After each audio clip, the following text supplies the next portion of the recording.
Pension बहाली संघर्ष समिति विधानसभा के शीतकालीन सत्र में पुरानी पेंशन बहाली का प्रस्ताव लाने की मांग को लेकर आज प्रदेश भर में जिला मुख्यालयों पर प्रदर्शन किया।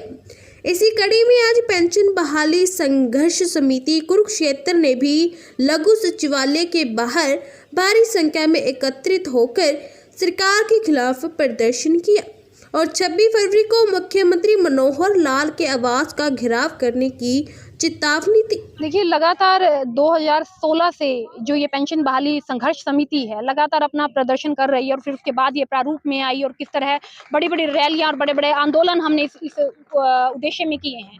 पेंशन एक सीधी सी बात है, ये हमारे सम्मान का तो मुद्दा है ही है, क्योंकि हम सरकारी कर्मचारी हैं, 24 घंटे के हम कर्मचारी हैं, तो सम्मान का मुद्दा तो है ही है। इसके साथ ही साथ ये भविष्य में हमारा बुढ़ापे का सहारा भी है। आज आप देखिए कि इसकी जरूरत इसलिए पड़ी कि अभी पिछले दिनों जो साथी हमारे रिटायर हो रहे थे, पहले हमें लगा कि 2004 के बाद सरकार ने जब ये लागू किया तो कोई बात नहीं, सरकार ने कुछ अच्छी ही मंशा रही है, जब सरकार कर रही है, इतने बुद्धिजीवी हैं तो एक अच्छी नीति के तहत हुआ। लेकिन जब उसके रिजल्ट हमारे सामने आए तो लोगों की जो पेंशन बनी वो बनी 872, 776, 1022, तो इस तरह पेंशन आई तो हम हैरान हुए।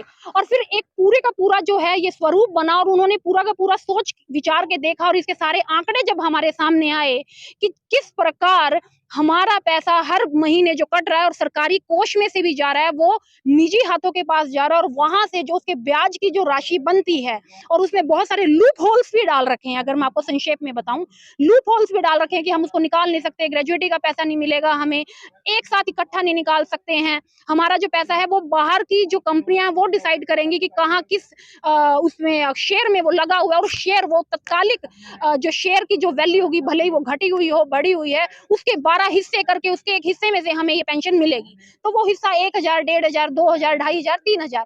तो एक जो A grade B grade officer है या सी ग्रेड ऑफिसर है जो वो रिटायर होता है, जिसकी तनख्वाह 1.5 लाख होती है और वो पेंशन उसको मिल रही है 2500, 3000, 4000, तो उसमें उसका गुजारा नहीं चल सकता है। तो सरकार जो एक विषय है, सरकार के पास सामाजिक स्वास्थ्य कल्याण की जो चीजें हैं वो सरकार का एक अपना मुद्दा बनता है। तो सरकार इस विषय में ध्यान क्यों नहीं दे रही है कि जब हम पूरी जिंदगी अपने सरकार की चीजों में उनकी नीतियों को पालन करते हुए उनके हिसाब से उनके रूल रेगुलेशन कॉन्फ्रेंसेस कमिटीज के हिसाब से निकाल रहे हैं, तो हमें हमारा हक बुढ़ापे में क्यों नहीं मिल रहा है? बुढ़ापे में हमें एक दुत्कारी हुई गाय की तरह क्यों छोड़ा जा रहा है? हम 26 तारीख को प्रदर्शन की बात कही जा रही है जी, 26 फरवरी को प्रदर्शन का एक हमारा ये है मुख्य उद्देश्य है। ये उससे पहले एक चेताने वाली बात है, क्योंकि विधानसभा सत्र चल रहा है और हम जो सरकार की ताकत है, सरकारी कर्मचारी एक बार चेता रहे हैं कि देखिए, हम बार-बार अपनी मांगे आपको बता चुके हैं, बार-बार अपनी मंशा, हमारे दुख हर तरीके से हम जो लिखित में होता है रोकर हर तरीके से हमने फैक्चुअल डाटा में, आंकड़ों में हर चीज उनको बताई है कि इस चीज का ये नुकसान है, हम ये चीज करने के लिए तैयार हैं। उसके बावजूद सरकार इस चीज को लागू नहीं कर रही है और कई जगह इसको लागू कर दिया गया है। जहां जब विपक्ष आया है तो विपक्ष ने इसे लागू भी किया है, मसलन तो ये सरकार को चेताने, बताने, समझाने किसी भी नजरिए से ये हमारा एक प्रदर्शन है। और 26 फरवरी को हम एक जोरदार आंदोलन करते हुए सीएम आवास का घेराव करेंगे और सरकार से बार बार पूछेंगे। साथ ही जो जेजेपी के नेता जो साथ में हैं, हमारे उप मुख्यमंत्री जिन्होंने कहा था कि हम पहली कलम से सरकार में आते ही आप लोगों की पुरानी पेंशन बहाल करेंगे, हम उनसे भी प्रश्न करना चाहेंगे कि आपको 5 साल हो गए हैं साहब, अब हमारी पेंशन कब बहाल होगी? हम जितने भी ये एक विडंबना ही है, चाहे आप एक दिन के लिए विधायक बने, चाहे आप एक दिन के लिए मंत्री बने, तो आपको पूरी पेंशन आपको मिलती है। जबकि हम जो 40 साल, 45 साल, 25 साल, 30 साल नौकरी करते हैं तो हमारी पेंशन में इस तरह की कटौती कर दी गई है। और इसके जो पीछे है उसका एक बड़ा दुष्चक्र है। अगर आप आंकड़ों पर जाएंगे किस तरह हमारा पैसा निजी हाथों में दिया जा रहा है। तो हम कह रहे हैं कि आप अपने लिए अलग कानून बना रहे हैं, हमारे लिए अलग कानून बना रहे हैं। पहली बात, ऐसा क्यों?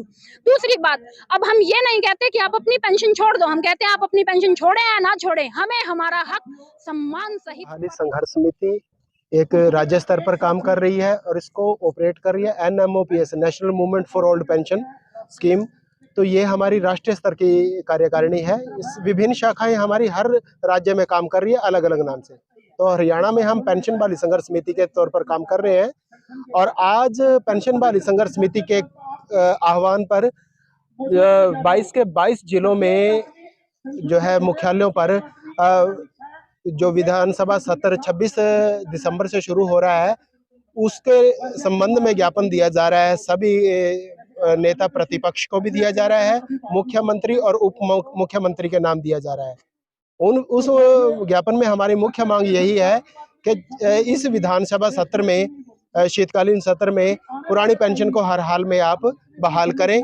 यदि सरकार इसके प्रति कोई सकारात्मक रवैया नहीं अपनाती या कोई सकारात्मक दृष्टिकोण नहीं अपनाती तो कार्यकारिणी का आदेश और जो है आगे बिल्कुल स्पष्ट है कि 26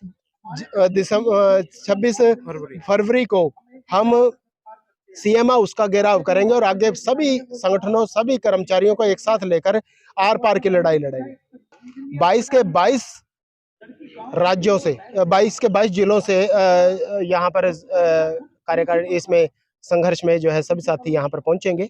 सभी विभागों के कर्मचारी होंगे और सभी, आज आप देख सकते हो कि हमारे साथ रोडवेज के कर्मचारी और सभी संगठन आए हुए हैं। यहाँ पर बिजली विभाग के सभी संगठन आए हुए हैं, हेल्थ डिपार्टमेंट के, पब्लिक हेल्थ के और अपने शिक्षा विभाग के सभी संगठन और जितने भी अपने पटवारी और ये जितने भी बार एसोसिएशन के, तो जितने भी संगठन हमारे बीच में है, आज हमें समर्थन सहयोग देने के लिए आए हैं।